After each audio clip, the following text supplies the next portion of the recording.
do you consider switching them to a GLP-2? So the question is, if you have a patient who's fairly well controlled at A1C... I said that wrong. An SGLT. An SGLT2. So that's actually one of the good benefits now of the SGLT2 inhibitor class. We used to have a higher GFR cutoff in order to keep the patients on, but that cutoff now is going down to around 30 and 25. And so you can actually keep them on the SGLT2 inhibitor indefinitely. Several of the medications have cardio or renal protection benefits, even down to dialysis. And so you can actually keep them on for a long time, even when their GFR is declining. You're just not going to see the glycemic control improvements that you would at higher GFRs. And also, what do you think about adding DPP to the type 1s who are on insulin?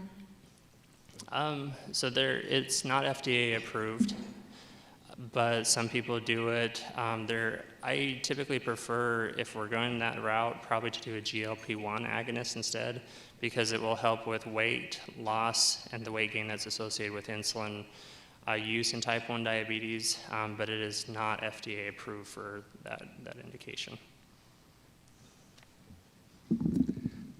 Excellent lecture, Steve. Quick question. How close are we to having a completely enclosed system where the insulin pump and the continuous glucose monitor are together and the patient doesn't have to do anything? So right now, what we have in terms of technology with that is the closed loop system by both Medtronic and Tandem. The Medtronic has their own sensor, the Guardian, and it has a closed loop system, and it has the capability of shutting off insulin if you have hypoglycemia, and then also increasing insulin if you misdose and have hyperglycemia. The Tandem pump works very similar, just a little bit different algorithm on that.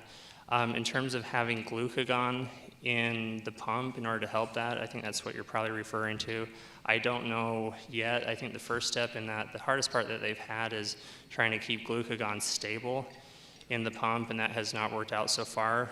But with the advances in glucagon technology, having a shelf life with a pre-mixed glucagon, I think that's going to be coming in the next several years, I'm hoping. But I don't know the answer to that question. Thank you. Does allopurinol have a role for renal protection? That is a good question. I don't know. I don't use allopurinol very much, so I would defer to my nephrology patients. I have a question about type 1 diabetics or any diabetic on insulin have been restricted from being pilots or truck drivers. Has that changed at all with the new technology and warnings with the pumps, or is that still an absolute contraindication for that kind of work? So as far as I know on that, I do have, I think, 1 or 2 patients who are driving commercially that are on insulin. The pumps, I don't think either of those patients are on pumps, actually. They have to go through a pretty strenuous DOT examination, physical by the DOT providers, in order to get the approval for that. So I don't think it's an absolute contraindication, but it does inhibit them quite a bit because of the risk of hypoglycemia. But the insulin pumps, with the technology to reduce insulin based on hypoglycemia, is going to help that situation out quite a bit.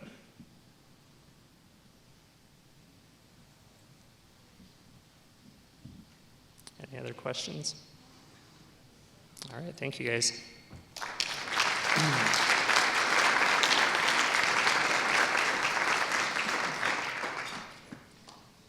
you want me to go right into testosterone? Okay. So I'm back already. So my next topic is what's new in men's health testosterone treatment.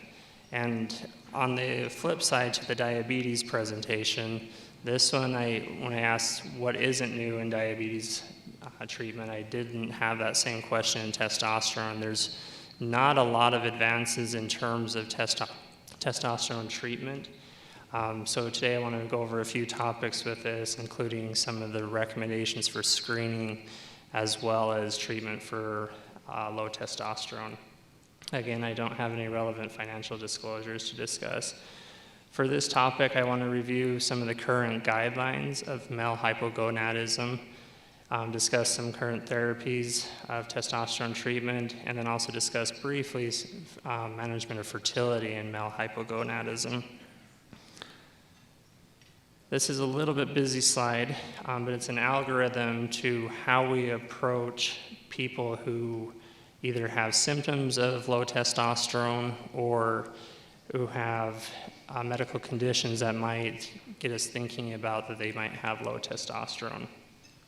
So you should consider screening those individuals who have symptoms or signs of low testosterone. That can include low libido, erectile dysfunction, difficulty concentrating, depression as well, and if they do have some of those symptoms, also including hot flashes, then you should probably screen them for low testosterone. If you do notice an individual who doesn't have the typical secondary characteristics for men, then you should also probably screen them. That could be lack of body hair, losing body hair. And so what you want to do is go ahead and screen them with a 8 o'clock in the morning testosterone level. If you know hormones in general, a lot of hormones peak around 8 o'clock in the morning, so it's very important to screen them at 8 o'clock. I often will get a patient referred to me who has a testosterone level that is low, but it's like at 4 or 5 in the afternoon, and those individuals I just have to rescreen, and a lot of the times it will come up to a normal range after that. So if you get a patient who has these symptoms and signs, you draw an early morning testosterone and it's low, you want to repeat it with a second testosterone draw about 4 weeks later. Your patients are not going to like this, but it's important to establish a diagnosis because there's a lot of factors, including secondary illnesses and what we call non-gonadal illness, that can drive the testosterone low. Something even as simple as stress, infections, viruses can all cause low testosterone levels. There are also medications that can cause this. Those can include chronic corticosteroids for patients who have chronic inflammation, our pain patients who are on opiates, those different medications, and if they're on these, then you should be screening them for low testosterone, in particular if they are having symptoms of low testosterone. So once you find that they have low testosterone, you want to do a secondary workup on this. And I do recommend doing the secondary workup rather than just starting them on testosterone, because once they're on therapy, it messes up the pituitary gonadal axis, and after that I either have to take them completely off, which they don't like, or get an MRI of the brain because I don't know what's happening, which can be costly. So you want to draw a few different labs, including prolactin, cortisol, your thyroid labs, and also ferritin and iron studies, because hemochromatosis can also contribute to a secondary hypogonadism. So this is just a quick summary of that slide to get in bullet points. So the diagnosis, if a patient is having symptoms and signs of low testosterone and they're consistently low, have a low total or free testosterone, then that would make the diagnosis of male hypogonadism. For evaluation, you want to determine if it is a primary or secondary hypogonadism, and you're going to do that by getting an FSH level or an LH and an LH level. And then further evaluation beyond that is prolactin, iron saturation, other pituitary hormones that we discussed. If it is primary hypogonadism, you want to go down the line of maybe a karyotype to rule out conditions such as Klinefelter syndrome or Kallman syndrome. And if it is a secondary hypogonadism and they have certain criteria, you want to go ahead and get an MRI of the brain. I get this question a lot, is when do I order this MRI on them? Do I order it on everybody? And in my experience, most of the MRIs are going to come out pretty normal. It's a very small percentage of patients who will have an abnormality found on an MRI in their pituitary gland. but it can happen. If they have evidence of panhypopituitarism, so any low cortisol levels, low thyroid levels, that's a secondary hypothyroidism, those would be reasons to get a pituitary MRI. If the prolactin is really high, which is suppressing the FSH and LH, then you want to go ahead and get the MRI. If their total testosterone for most men is under 150, then the recommendation by the Endo Society is going to be get the MRI, because that is a very low testosterone level, and regardless of age, it should not be down below 150. And some sources also recommend if a younger male, 40 to 50, has a low testosterone below 250, that might also be an indication to get an MRI. And then obviously if they have neurological symptoms that are concerning for a tumor mass effect, you would definitely want to get an MRI. The most common would be losing the peripheral vision. This is a positional statement through the American Association of Clinical Endocrinologists. And I often have this question of patients that come to me who have been either on testosterone or thyroid medications. Often they're put on there for not necessarily diagnosis, but to help their fatigue levels. And it can improve that for a while, but then they usually come to me a few months later after being on treatment, and they say, well, it worked for initially, and now it's not working anymore. And so this statement kind of goes over the treatment and when we should and should not prescribe hormones for these patients. So testosterone therapy, often promoted to men for the treatment of low energy, lower libido, and erectile dysfunction. Just noting that erectile dysfunction, testosterone does not really help with that. And those are other medications like sildenafil or tadalafil. Aging and chronic diseases are going to lower testosterone, and we know that. Men's testosterone levels, as you get older, will decline, and also if you have chronic diseases like diabetes, HIV, etc., the testosterone levels will go down over time with these diseases. There is no scientific evidence to support prescribing hormone therapy for anti-aging purposes, so you can't make these guys Superman again and feel like they're 18 years old. General medical practitioners and endocrinologists should be able to begin a discussion with their patients about the risk and benefits that are associated with off-label testosterone, thyroid, growth hormone use, and adrenal supplements. This is something I have a conversation with every one of my patients who is on therapy, because there are definitely potential risks with testosterone treatment, with possible increase in MI, stroke, heart attack, as well as DVT, prostate cancer, etc. And so it's a conversation you need to have with each one of your patients regarding this, and let them know that there are other etiologies of fatigue. If they're not sleeping more than 4 hours a night, and I often encounter this with patients, testosterone is not going to make them feel better. They need more sleep. So in terms of treatment, it's recommended to treat males with hypogonadism that are not able to maintain their secondary sex characteristics. And so we can also treat them when they have symptoms of low testosterone, and testosterone therapy will increase their libido. It will increase their energy if it's related to low testosterone. And so treatment for those individuals is recommended. It is actually recommended against treating patients who are wanting their wife or spouse to become pregnant. Testosterone treatment will lower sperm counts, and it will be difficult to become pregnant. I did see an advertisement while traveling once that testosterone is even being considered as a contraceptive method in other countries, because it does lower testosterone. But don't recommend that to your patient, because when their wife becomes pregnant, you're going to be in trouble. If they have a history of breast or prostate cancer, do not prescribe testosterone.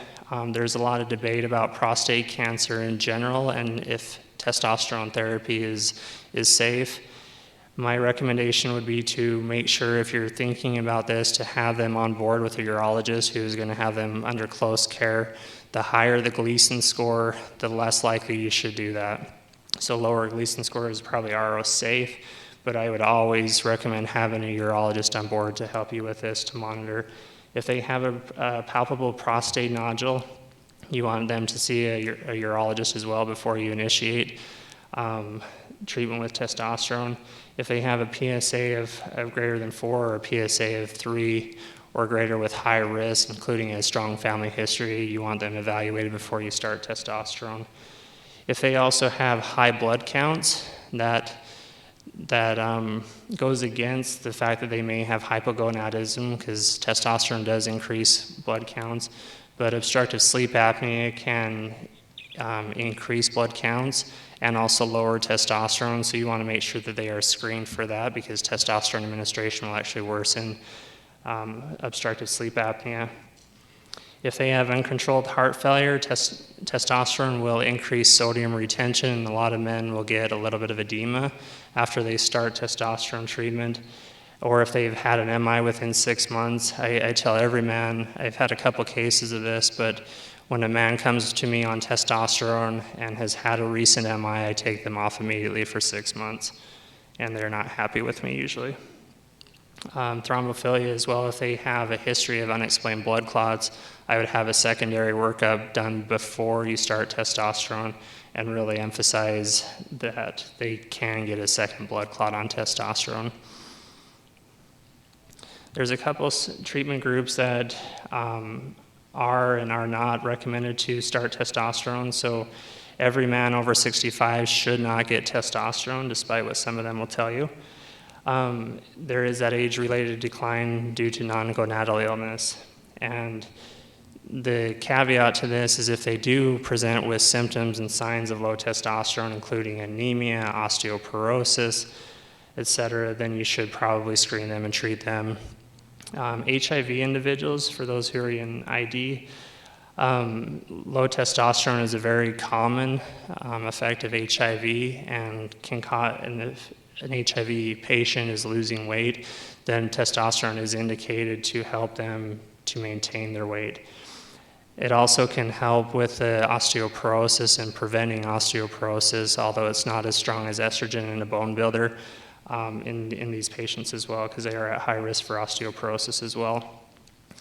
It is also recommended against treating men with diabetes to improve glycemic control. There's no evidence that support that testosterone treatment will lower their A1C. They will. I've had several individuals come to me and say, "Doc, if I felt better, I would exercise more, and if you give me testosterone, then I will exercise more." And it doesn't change their exercise patterns very often. So now I want to talk a little bit about testosterone treatments. So there's a whole variety of testosterone treatments, and for those of you that treat, know there's a lot of them. I stick to mainly just a few, just out of ease and cost. Testosterone injections are probably my number one go-to. It's very simple to administer. It is cost-effective, very cheap in general, usually around like $20 a vial. The starting dose for injections is going to be about 150 to 200 milligrams IM every 2 weeks, or about 75 to 100 milligrams every week. The only problem with injections is it shoots the testosterone level up really high initially, and they often will come back down low into a trough prior to the next injection. It takes about 5 injections for them to get up to a steady state where they don't have as much fluctuation, but there will be a little bit fluctuation with injections. Advantages are money and cost, very cheap, as I mentioned before. It's also self-administered at home. You can have them as well come into your office for injections once a week, but that's a little bit cumbersome for a lot of patients. Disadvantages, it is an IM injection, and you do get the peaks and valleys. There is a longer acting testosterone treatment now. The starting doses, you start at 750 milligrams for the initial dose. 4 weeks later, you give them a second dose of 750 milligrams. And then at every 10 weeks after that, you can give them 750 milligrams. So the advantage is that the dosing interval is much, much less, so they have to do less injections, which most men like. And disadvantages, it is a big dose of testosterone. If you look back at the previous slide, 100 milligrams to 200 milligrams versus 750 is a much higher dose. And some men, I looked up the percentage on this, and it was around 1% or 2%, will get a coughing episode afterwards, and that's due to a small micro oil embolus that can go into the lungs. It usually does not cause any problems, but it'll cause them to cough for maybe up to an hour or so. Testosterone enanthate is now has a subcutaneous injection, and it was recently improved, probably maybe 2 years ago at the most. There's 3 different doses for this. It comes in an auto-injector pen, which makes it much, much easier for administration. Starts at 50 milligrams, 75 milligrams, and 100 milligrams. It is indicated for those who have male hypogonadism and only those who are over 18 years old. It's marketed under the brand name as Zyosted.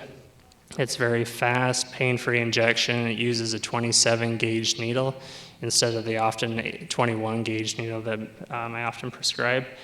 Disadvantage, it does increase blood pressure, and then it has the typical side effects, and one disadvantage is it is costly, and not all insurance are approving this right now, although the coverage I found is getting better. But most patients love this, and when they have to stop it because insurance won't cover, they get mad at me as well. The details of the trial that got the subcutaneous testosterone approved was the primary outcome was the percentage of patients with the total or serum testosterone of 300 to 1100. They included those who were 18 years old with hypogonadism. Their total testosterone on 2 different blood draws was less than 300, and they were in good general health. I don't know exactly what that means. The study showed about 137 patients were involved in the trial, 12 weeks long. There was just one intervention group, and they dosed the testosterone at 50, 75, and 100 milligrams, and 98% achieved their goal of getting a testosterone above 100, so it was approved to be equally effective as regular injections of testosterone. There's also transdermal gels, so there's multiple different concentrations, so 1%, 1.6%. You're going to start at about 50 to 100 milligrams of 1% or 20 to 80 of 1.6%. This is a little bit better in terms of getting the testosterone levels steady instead of having the fluctuations what the gels have. And the only problem is that it can cause cross-contamination, so they need to be instructed on how to apply, how to avoid contact with their spouse or kids, because you don't want their spouse coming in, growing facial hair on your next visit, as well as their kids going through precocious puberty and having to have an endocrinologist visit up at Primary Children's. There is less erythrocytosis in general because it's more stable instead of the fluctuations. Those fluctuations are really what cause the erythrocytosis, and it's very easy to administer. It's just a gel. Usually I have patients apply right after they take a shower in the morning and then avoid physical contact with anybody for at least an hour. There's also an axillary solution, very similar to the gel in general. It's usually started at about 60 milligrams applied to the axilla. It also has a gradual increase of testosterone levels. It's usually tolerated better in terms of skin and rashes and irritation, although I haven't had very good success with this one, and I do find it causes rash quite a bit. Same risk of cross-contamination of others around them, and it's a little bit variable dosing because you're going through thicker hair typically in the axilla. Transdermal patches, you can start at 1 to 2 patches, delivering about 2 to 4 milligrams every 24 hours. There is a slow and steady gradual increase of testosterone levels with this. Very easy to apply, but often patients will get irritated skin once again.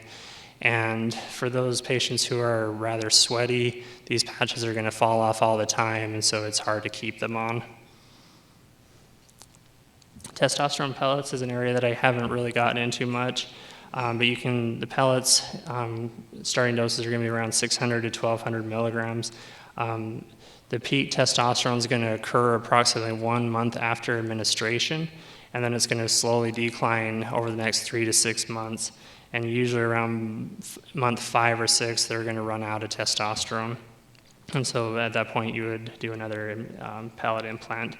Some of the disadvantages of this is it is a surgical procedure. There is a risk for infection when you implant the testosterone pellet.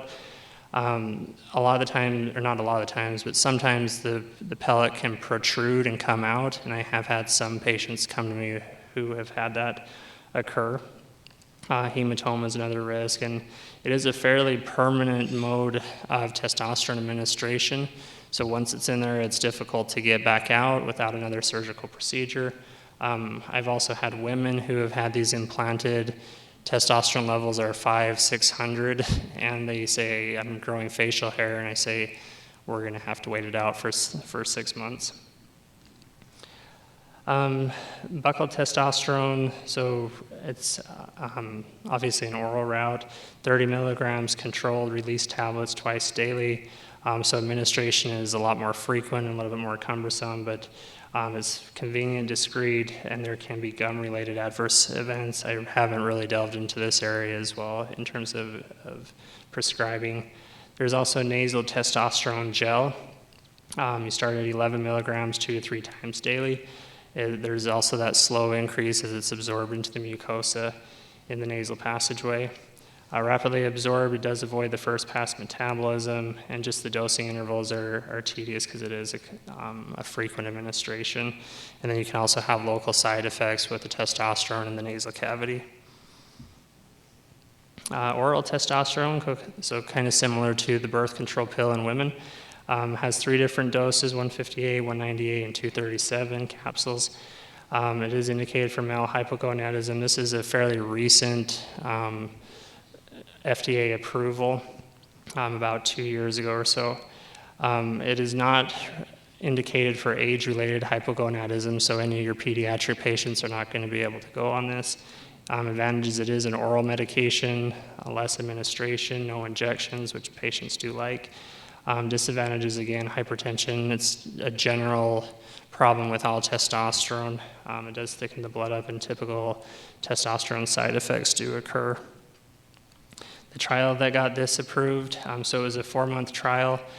They compared oral testosterone to a topical testosterone solution, and they used 237 milligrams twice a day with dose adjustments as needed to get those levels up. The primary endpoint was a normal testosterone defined as above 300, and 87% of men reached that goal as compared to the other trial with sub-Q testosterone where 98% got it. So a little bit less effective. There's a couple of treatments for high or low testosterone to improve testosterone levels that are not FDA approved at this time. Clomid is one that I see often that men will come to me on, and it's often used for hypogonadotrophic hypogonadism. One of the main concerns that you need to make sure that they don't have is a pituitary mass, because the fact that it blocks estrogen production or estrogen receptors into the brain theoretically could increase the size of a pituitary tumor. So if you do use this, I would recommend getting an MRI prior to starting this to make sure that there's nothing there. It's often used to help with fertility in men who have low testosterone but want their spouse to become pregnant in the near future. And it does work fairly well, and it increases both sperm counts and testosterone levels. Tamoxifen I don't have much experience with, but kind of the same principle on that. And anastrozole, you'll often have someone come to you who is on high doses of testosterone, and they develop gynecomastia because of the testosterone conversion to estrogen. And so they will be put on anastrozole in order to inhibit that conversion over to estrogen and decrease the gynecomastia. I usually take them off of this and let them know we should just probably be on lower doses of testosterone, because anastrozole does have significant bone effects and can lead to osteoporosis. HCG is another hormone that is used to help treat male infertility and low sperm counts that can be associated with testosterone use. The dosing is usually around 500 to 4,000 IU, sub-Q or IM 3 times a week. I usually start patients out about 1,000 IU 3 times a week. And It is also indicated for pediatric patients with cryptorchidism. The disadvantages of this is that it is a 3-time-a-week injection, which most people don't like, and the cost can be pretty high in general because I have not had one insurance pay for this so far, and it can be between $100 and $200 typically per month on these injections. Some of the adverse reactions with this medication, headaches, mood changes, fairly typical for any testosterone or hormone therapy. The last topic I wanted to just briefly mention is COVID and its effects on testosterone levels. So there was a study that I found recently that looked at 286 COVID positive men and 281 healthy men who were in the hospital. They did an analysis to see the relationship between total testosterone levels and severe outcomes in the hospital, which were either defined as an ICU transfer or death. And they found that testosterone levels and LH levels in particular were much, much lower in the COVID-19 patients as compared to the healthy men. And 90% of hospitalized men met criteria for hypogonadism, which was defined as a testosterone level of below 260. When I was in my training several years ago, I was told over and over again, never draw a testosterone level on a man who's in the hospital because it will be low. And I decided to defy my preceptors one day, and I did order a testosterone level on someone, and it was low. And then I saw them in clinic about 3 months later, and it was normal again. And that's where the point earlier is with eugonadal illness will definitely lower testosterone levels in general, and so treatment for that will not help the patient, except in the cases of like HIV or chronic diabetes, to improve symptoms. And that's all I got for you. Any?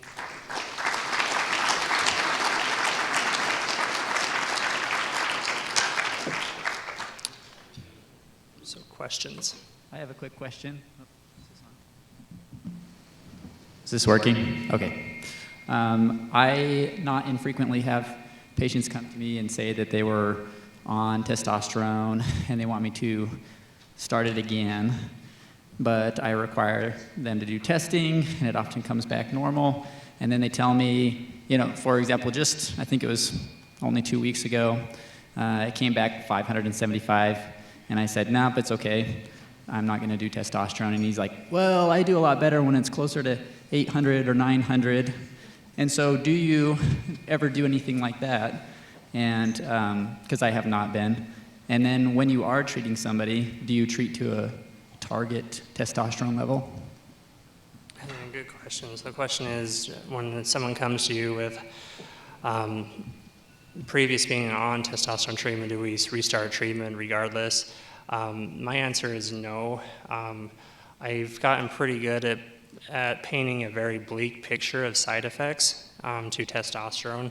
And a lot of times if you describe what can happen to them and try and convince them not to be on testosterone, then they'll understand that. And if you tell them you could have an MI, heart, stroke, DVT, etc., then they usually start to back down. There are occasional patients who will say, I do function better at a higher level of 800. I even have had 1,000, 1,200 before. And your side effect risk is going to go really high up. And so unless they have a compelling indication with a low testosterone, one other thing I didn't really talk about is a free testosterone level. So sometimes when you get a total testosterone level, you can also get the sex hormone binding globulin along with that. And often our free levels will actually be low, especially if they're kind of borderline on testosterone levels. So if they do have a free testosterone, that would be the one caveat where I would start treatment for that rather than hold off on treatment. But to go back to that, one of the initial slides on the ACE positional statement, many people are going to try and convince you to put them on testosterone, and there really are not benefits to that. For those patients who don't feel well, I would look into other areas like vitamin D deficiency, B12 deficiency, iron deficiency, blood counts, their sleep. I talk to so many people about sleep, and hardly any adults are getting more than 6 hours of sleep a night. the new recommendation for that's around 8 hours a night of sleep for adults. So if you can focus on trying to improve other areas that can cause fatigue, that's where I would focus with those patients. I might have a different question that's somewhat related. What do you do with the men who come to you and someone else has already put them on it? I swear half of the gym I go to, those patients are now seeing me, and when I look around the gym, I know all the meatheads are on it, you know, and probably 5 of them have come to me. If I pull them off of it, they're gonna be low and they're gonna be symptomatic. I've tried having the conversation of, hey, this is reducing your testosterone or your sperm count, you know, and you know, if they're on testosterone, they're in the 500, 600, 700 range. Do you really pull them off and make them wait 6 months, or how long would you make them wait to show you that they really do have a decreased testicular function? Yeah, so I usually try and request a lot of records on that and try and get previous levels before that they were actually on testosterone. Sometimes that's not even possible because they go back for a long, long time on testosterone. Those patients, I usually will consider them a secondary hypogonadism at that point and continue treatment, with the exception of I usually get an MRI just to prove that there's nothing else going on. I still usually will work them up for prolactin, cortisol levels, et cetera, like I do a normal person, and then I continue treatment with the target range of usually around 400 to 800, around that range. So there's a lot of debate on whether we should use trough levels or peak levels, and that's kind of an individual preference. I usually try and target a trough of about 400 to 600, though. How long does it usually take for a person's return to normal function after they stop? So the question is, how long does it take to return to normal function? That can be up to a year. The longer they're on testosterone, the more that will suppress LH and FSH, and the longer it can return. And that's a conversation I have with every one of my patients. And it can be as soon as 3 months, but it can be over a year sometimes. All right, thank you guys.